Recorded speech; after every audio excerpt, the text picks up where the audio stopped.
Hey everyone, in this video, I'll show you how to download files on iPad. Whether it's a document, picture, or video, I'll guide you step by step.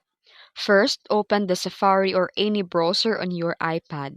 And then here, go to the website where your file is located and tap on download button or link.